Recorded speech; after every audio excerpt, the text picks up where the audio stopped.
Welcome everybody. This is Rev Games. This is going to be a tournament report for a local Edison tournament that took place last night, and I will cut to the chase. I did get the Dublinsky in this one, so it's a much better experience than some of my prior Edison tournaments. Before we get started, just as a reminder, it's always helpful if you like or subscribe, or leave a comment, whatever you see fit. So we'll just jump right into this. It was we do Edison tournaments once well every other month. So we do like Goat one month and then Edison the other, and some other like formats sprinkled in there in between. Um, Pardon me. The good news is I did get to learn about an Edison tournament actually that just started yesterday. That's going to be weekly, so that might be nice. And it's a little bit closer to me, so I'll probably start going to that intermittently. The the biggest issue is it's at a card shop that has like a really bad reputation. And it's not just like the people that go there, like the owner is, yeah. Like I mean, I even called there once and like there's just something wrong with the dude. So we'll see. Um but yeah, so it's nice to maybe have a little bit more flexibility to play Edison. I wish there was something for goats as well. In addition, I do have a video I recorded on this deck value turbo that's going to be uploaded in a few weeks. I always upload stuff like well in advance. This is going to be uploaded pretty much immediately. So if there are some like if you watch both videos and hear some like conflicting opinions, this is technically the newer like video, even though that one's coming out in a few weeks. So yeah, so it was in terms of turnout pretty good. So we had a handful of new players, which was really good to see, and I'll talk about this a little bit more. But trying to think how many tables we had, like maybe 7 or 8 tables. So it was like 15-ish, 16-ish. I don't think there was anyone getting by, so I think it was 16 people or something like that. And the good news is like the one guy that I've talked about in a lot of my other tournament reports, who gets like really salty, was not there. And this is honestly one of them. Like I had a lot of fun last night. Like it was just a really good experience. Like I was able to talk with a lot of people, like joke around a little bit. Like people were like looking through like a bulk box, and it just there were some newer players there, and there were like a few like off-color things, which I'll talk about. But um, it kind of just goes to show that like when there's somebody that's like super toxic, they can bring the whole place down a little bit. Um, I'm trying to think like there were of course there's going to be like a little bit of like salt at times when like you get like sacked or somebody opens like double whirlwind or something or whatever it might be, but like no one was like baby raging like a little brat. And I just feel like the whole atmosphere of the tournament was really good. um Outside of one guy that like kept on um and I'm not making like I don't know if this person was like homosexual or not, but there was some of that kind of like came off that way. And one guy kept on saying like gay in like a derogatory manner. He was like, "Man, that play was so gay. Like this shit's so gay." And like he was like, "And sorry for any homosexuals out there." And like that did not sit well with me. Like I just think like as an adult, you probably shouldn't be saying that. Even if there wasn't someone there that was potentially, homosexual. So I mean, that was the only thing that I thought like maybe like I don't know if like the person overseeing the tournament heard that or not, but like they should probably like nip that in the bud and say, hey, like we don't want to use like language like that here. Um, but other than that, like everyone was very well behaved. Everyone was friendly with each other. Um, there was the new players there, and like one of them was playing Battle Fader, and like the guy that was saying gay, like did give that guy like the new guy a little bit too hard of a time, like in my opinion. But um, yeah, I don't know. It really wasn't like a big deal. Like there wasn't any like blatant toxicity. So this is the deck I played.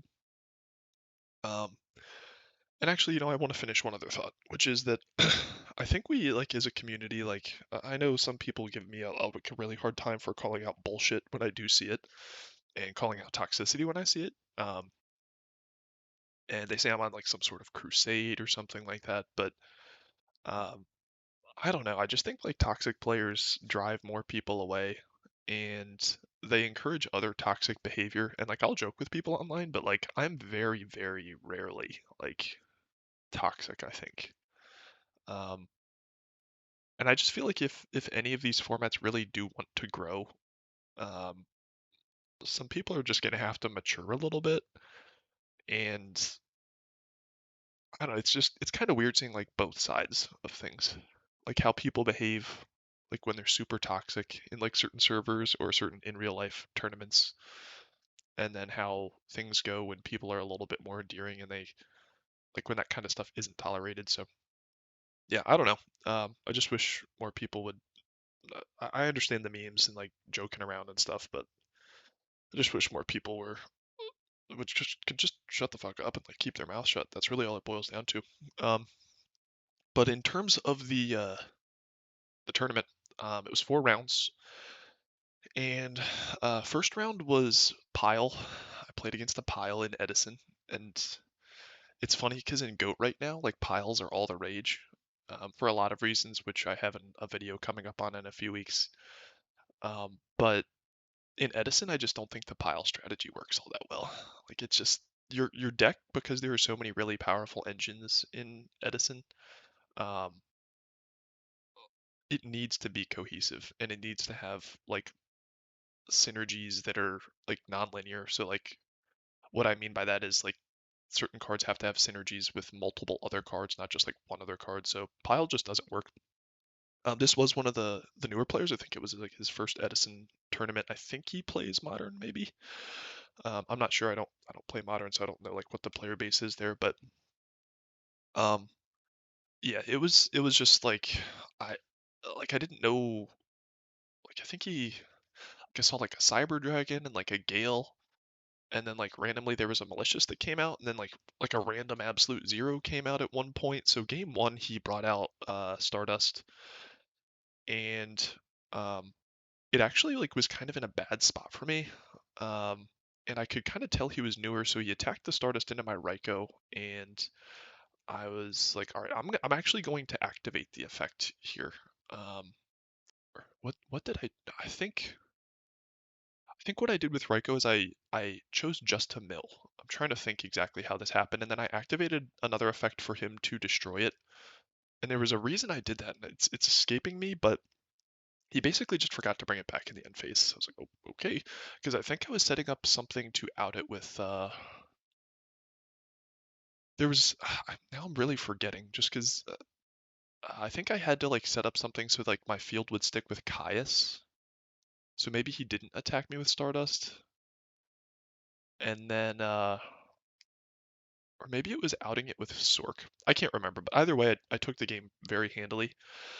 Game number two, I had no idea what to side like at all. So I was just like, all right, I guess we're just like going in raw. Like I saw a Cyber Dragon, so I was like, I maybe I'll just side in a Cyber Dragon because I'm going second. So I did that, and like I saw Stardust, so I think I sided in Compulse and maybe an Oppression. Um, and then that was it. And he actually made like a pretty terrifying board very early on, and that I just couldn't necessarily interrupt. It was like absolute zero Stardust. Um, I think he just opened like I think it was like Destiny Draw plus Malicious. Um, and then he was just able to like get initiative. He might have had like a Raikou or something. Or no, it's very hard to tell. Like with Pile, like your brain just turns to mush. So I had to go like super negative to out that, and I think it involved something like a Sork, and then I had to go like super negative with a Greffer and like make sure he didn't interrupt that play. And then I was like down on cards, and then just fought my way back. And like his deck had like negate attack in it. I was like, okay, like that's so you kind of see where I'm going. Like it was just a pile that was very unrefined. Nice enough dude, pretty young by the looks of it. So it's kind of cool that it's not just like literally like 30-ish year old neckbeards like myself playing this. But that was round one. Round two, um, and I 2-0'd round one, by the way. Round two was against Quick Draw Dandy Warrior, and another new player, another nice guy as well. Um, and he was game one.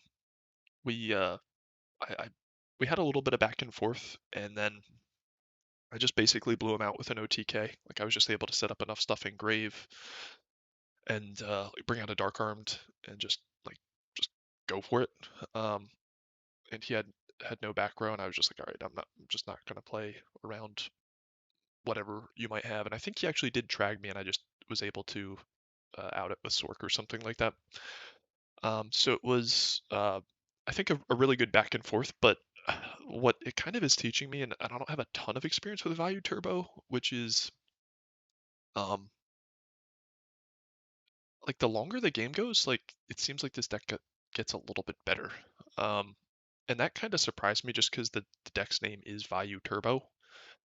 And you'd think you like want to win by like turn two or something, but I just don't think that's the case.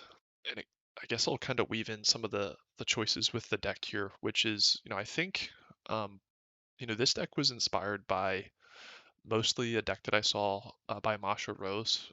She did a deck profile, and I thought it was pretty good in her rationale for a lot of the card choices. Um, and I guess I'll just kind of go through those choices right now, because this is the first time, I guess, at the point in the tournament that it was relevant. Um, I think three Sirocco is mandatory. I know there's like a good rationale for running two, but I think you just have to get those mills when you can. Um, so I think it has to be a three. Um, and there are kind of a lot of things that I feel very, very strongly about, just having tested maybe like 20 matches with this so far. Um, Three Vio, of course, all of this is mandatory stuff. Like none of this is cuttable. Like these are the first flex cards. Um, Necrogard, I'm really unsure on. It didn't really come up at all this tournament, and it's just an extra mill. It's searchable by Rhoda, so like you can have where is he, Greffer, and then like Rhoda for this, and then like pitch it if you really need to. So it's good. Like it's an extra target for Allure. Um, you can bluff with it, which is kind of good. Like you can go, depending on what your matchup is, like charge Raikou and then just set the Necro Gardener and hope to like bait out something else so that you can actually get your mills off with Raikou. So it's okay.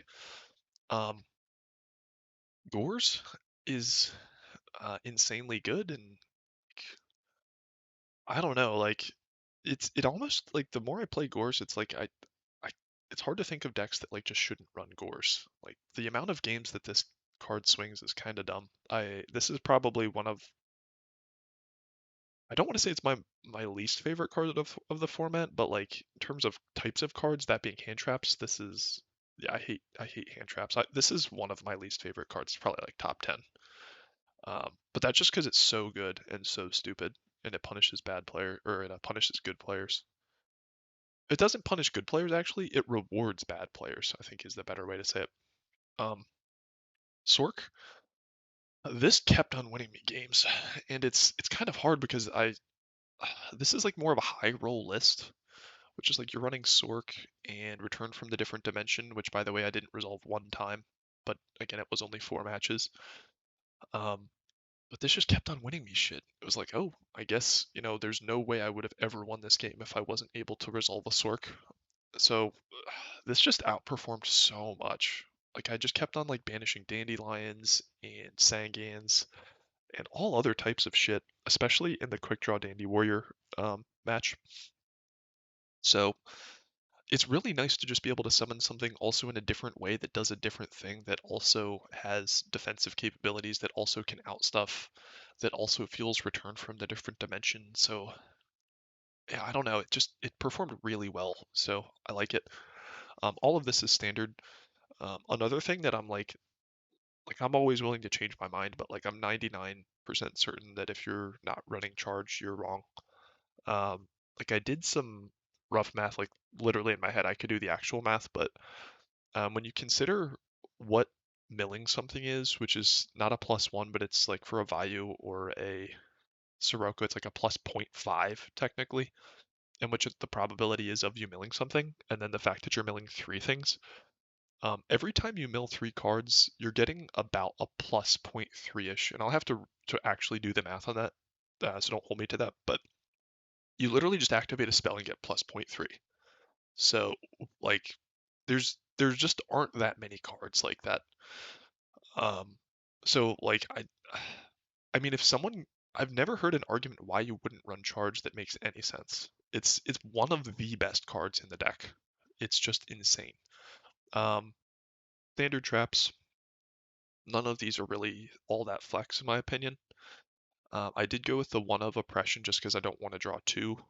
I was siding in the second oppression a lot, like a whole lot, but frankly, there's a lot of hero beat, and there are a lot of just regular frogs, like not hero frogs. So I think at least for my local meta, one is right. Um, and then return from the different dimension. Yeah, I'm not sure about this card yet. I just haven't like resolved enough like game-winning return from the different dimensions. It just keeps on getting milled. Like it's like I've played probably 20-ish, maybe to 20 to 30 matches with this so far. Like I can never see this card. It's the strangest thing. Um, so yeah, those are a lot of the deck building choices. The other thing that is on my mind is Spirit Reaper. Um, and I think Spirit Reaper is just seems like it would be a really, really good natural fit. I just don't know, like in terms of room, where that would go. Like I guess you could cut the Necro, but at the same time, like just having another good mill and another like good dark discard seems really good. So um, the thing with Reaper is like, as I had mentioned, having the ability to just slow the game down a little bit just seems so good, and the ability to bait out Dimension Prison, the or Dimensional Prison, and stuff like that, or if they don't just like pick a hand, and like bluff like Raikou stuff. Um, like yeah, I don't know. I just Spirit Reaper seems like a very good natural fit in this. Plus, it supports Caius. It just plus you can like stick it on board, and then you even like have the ability to sync with Gale, which I guess is to not really that important. But yeah, I mean, I just think it like is a natural fit in this. But like from my experience with the monster lineup, like this is a great monster lineup. I mean, these are the three flexes in my opinion. I don't think you could cut any of this, and I'm pretty adamant that three Sirocco is the best number from having played a lot of games with two. Um, so yeah, maybe it would have to be one of these three. You can't cut any of the spells. Like, you might be able to drop a deep prison, but then 24 monsters, like yeah, I don't know. I'll have to play test a little bit more. This is probably the most cuttable Necro. Um, yeah, this is probably because it kind of accomplishes this the same thing as Spirit Reaper a little bit. But yeah, the side I'm not going to go into too much. Another kind of thing that has been on my mind is that I don't. I know this sounds weird because like a deck is the totality of the cards, not just like individual cards. But like I don't know if like Vayu Turbo itself, like this engine, is like that good. But I think like the best part about this deck, quite frankly, is the ability to be the best oppression deck and the best deck dev deck. Um, and then like the ability to just OTK for no reason alongside stuff like Burial. Like these cards like in a vacuum are like not good. Like they're just bricks and you have to like rely on mills and like technical minus ones to like get them going. But like the other cards that they enable, like Dark Armed and like I guess Sork, Burial, like Return, Royal Oppression, like deck dev, like it's just crazy. Like I don't know if you guys know what I'm saying, but it just seems like the deck itself, like if you just looked at the engine, is kind of shit. But like the stuff it enables is just bonkers. So like the whole deck is just like brought up to a whole nother level. Um, all right, so quick draw, round two, game two. Um, I basically um, got stuck in a position where he was able to kind of just loop me with uh, uh, what was it, Drill Warrior and Dandelion, and then he was resolving, or he resolved a Pot of Avarice. I think he was able to crow me once at a critical point in the game, so I had no way to really deal with his shit. Uh, the other thing is I had Solomon bottomless, against his drill warrior, which apparently you can't activate these um, to stop that. So that was really really tough. Um, so I kind of got blown out that game. Like he just set up his thing and I couldn't really stop it. Um, Round, which I think there's a lesson in there. Like maybe this just gets sided out. Probably the lesson there. Um, and then or game three, I more or less just um, we just grounded out, and then I was able to set up an OTK board, and I OTK'd him, and really that was that. Um, yeah, I can't remember the exact intricacies of like what the OTK was, or really much about the game. I just felt like I had a commanding position the whole time, and I was just able to swing it and go for it. And that was it. Um, Next was dragons. So, um, round three, game one versus dragons. Um, I basically we had some back and forth, and he was able to activate his future fusion very early in the game. I think he searched it with Gold Sark. But this deck as well does take some time to get up and running, and he just had like a nasty grave setup. And I was thinking in my head, all right, like I just have to go for it, like OTK him, which I luckily did. So I had Dark Armed, I spammed the field with all kinds of stuff, and just basically like from I think it was like 6,000 or something, just OTK'd him very quickly. So that was good. Um, Next was well, it was round three, game two, and game two, um, more or less, he was able to set up a ridiculous board of dragons very early with another early resolved future fusion. I think the frustrating part is he didn't open it turn one, but he opened it turn two. So like it would have been better if he like gold sarked for it and then like had to wait 2 turns to resolve it, but he just like happened to top deck the future fusion, which in my opinion is like the most egregious card in Edison. But besides the point, he got like a whole board of dragons, and what I didn't know was, and let me know if this is correct because this is the way it was, described and ruled, but I had the opportunity to like make a dark armed and try to clear his stuff, but he had prime material on the field, so that really wouldn't have worked. So what I figured I would do is set Fossil Dyna because he had a bunch of special summon stuff, and I did, and he attacked into it, and I flipped it, and he used Prime Material Dragon to negate it. And I was like, wait, can you do that?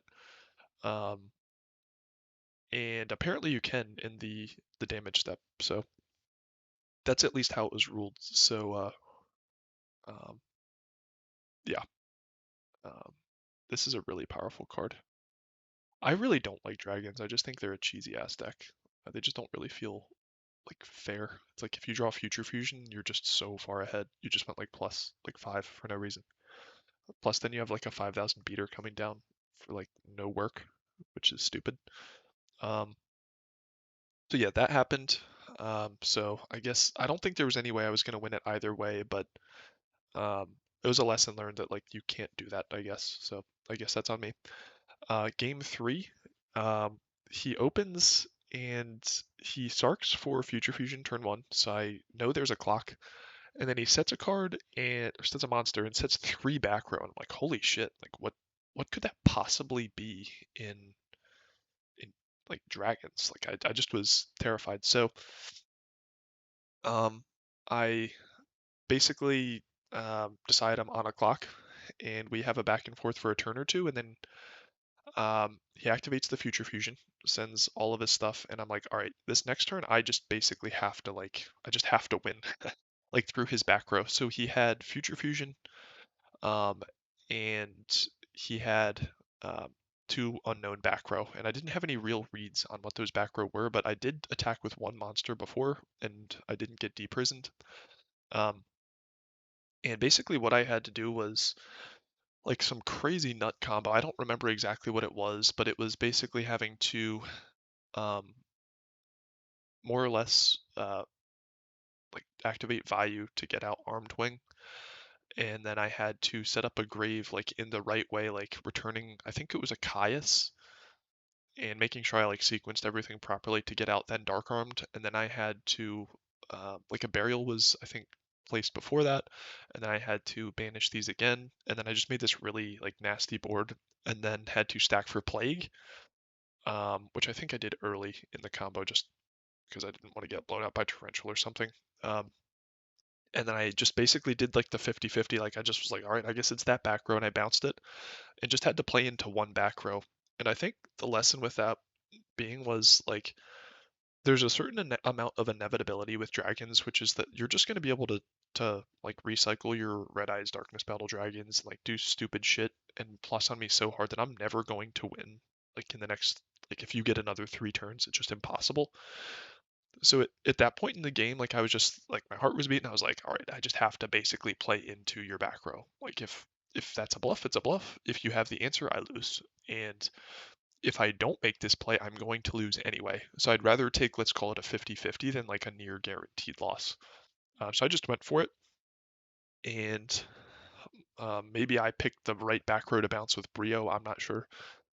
But I played into the back row and just OTK'd him. It was just like a nasty, nasty OTK. And I had to take like probably like a good 2.5 minutes to think about like how to structure it. Like he was okay with me thinking about it just because it was very complex. Because I had to like time the burial right to get out dark armed, and I had to like return something weird with burial that you otherwise wouldn't want to, I believe. So yeah, it was a very gratifying win, and I would have felt really bad if I just got blown out by like a mirror force or something, but I just had to do that. Um, and then round 4 was frogs, and I didn't know it at the time, but I think it was just pure frogs. Like I didn't see any heroes in there, and this will be important in a second. But I we decided to just split and like we'll just play for like first like bragging rights basically. And yeah, I don't know if that's a cop out or not, but I was like, might as well just split. I mean, I made it this far, get the store credit, move on. And I don't know if he was like playing as seriously as he otherwise would have. So I don't know if it's like technically like a deserved first place because like there was nothing really on the line for it. So we just played, and um, game 1 I got OTK'd by frogs. Like I basically just had something on board. I think I had 2 things on board. Like I was trying to get pretty aggressive just because he was like setting up, and I had a armed wing and a greffer, and he double in the standby phase. He double enemy controller me's with his treeborn frog, and then brings out a bunch of shit and just OTKs me. I was like from 8,000 by the way. I was like, holy shit, that was nuts. So that didn't feel good. Game 2, um, here, um, there was a lot of back and forth, and I was able to get off a deck dev, but it didn't end up being all that good. Um, and he kept on spinning my stuff with Phoenix Wing Wind Blast, which I knew about, but I unfortunately had no real way of playing around. And then, for whatever reason, just because this is kind of why I made the comment. I don't know how seriously he was taking it. Um, because he basically like attacked with a substitute like for 100. He was like, okay, fuck it, I'll just go for 100, and then like that lost him the game because I think he knew I had the ability to make armed wing and grave, and I got him down to like I think it was like 1400 or something. When I believe he could have just moved it to defense position that turn, and like at least gotten another turn like for an answer to that, because I think we were both on like basically 0 cards. Um, but other than that, I did make a mistake game 2. Like I thought it was Hero Frog, so I did keep in a Royal Oppression, which was stupid. Um, and I also, for whatever reason, my brain just skipped and I kept in like all of my spell and trap removal. Like I kind of got narrowly focused on what to side in, and I was like looking through my deck and I was like, oh, this is bad versus Frog, this is bad versus Frog. Like, I'm not keeping in like deep prisons and stuff. And I just totally forgot to side out my spell and trap removal. Um, Crazy thing is, I didn't get punished for it. Like when I made some big swings, I just like blind spaced something, and it was a Phoenix Wing Wind Blast when I had nothing on board. So yeah, it ended up working out. Um, but we both like kind of made mistakes there. And then game three, got an early deck dev on him, and it was an okay deck dev. And I think he in his draw phases like had two things that got pitched. I think it was a junk synchron and a battle fader or something. And I of course had hand information, but he played through it pretty well. Like he was able to, I believe, get some substitute stuff off, and I think he resolved a Gores on me, and then he was able to like bounce Gores, and he had a Phoenix Wing Wind Blast, and he bounced it for like just discard fodder to stop me from killing him. But more or less, I deck devied him, and then I also was able to set up a Fossil Dyna, which um, was really good, and he just couldn't really deal with it. So what I basically did was I special summoned a Sork, I believe, or maybe it was an Armed Wing. I just remember it was something at 23, and then I normaled this, and then attacked for a bunch of damage, and he had a one-turn clock, and then he top decked Junk Synchron when he was under deck dev, so I just won from that. Um, so yeah, deck dev's really good. So is Fossil Dyna against Frogs. Crow has not. I don't know. That's really the tournament report. I had a really good time. My throat's getting dry, so I'm not gonna keep this video going on for too much longer. But um, I think like a new, pardon me, um, a new siding strategy I want to try is like trying more one-ofs, like making like these one-ofs. Probably got to keep two ofs of like these, and then just like having more flex stuff. Like I just don't think with this deck in particular, unless it's something on the power level of Fossil Dyna, I just don't think you have enough flexibility in your monster lineup to like side in two of anything other than Fossil Dyna. So, um, yeah. And I also, and he Vanity's Fiended me, by the way, which was really brutal. I'm trying to think how I answered that Vanity's Fiend. Um, huh. Yeah, I don't remember, but I did. It was very scary. And then, Fossil Dyna just seems better than Vanity's Fiend, more so just because you can normal summon it and the secondary effect. Um, but like having one of flex cards, like I just don't think like two crows seems like it's a lot. Um, so maybe like especially because it's a monster, and like you can't really mess with the ratios too much. So I feel like a soul release maybe would be pretty good, just because that has a lot more flexibility versus like heroes and stuff. If you wanted to just like banish their whole grave, Crow's not going to do anything versus Miracle Fusion. So yeah, I'm really not sure how the deck's going to wind up, but that's the tournament report. Happy I got the W, the Dublinsky, and thanks for tuning in. See you guys later.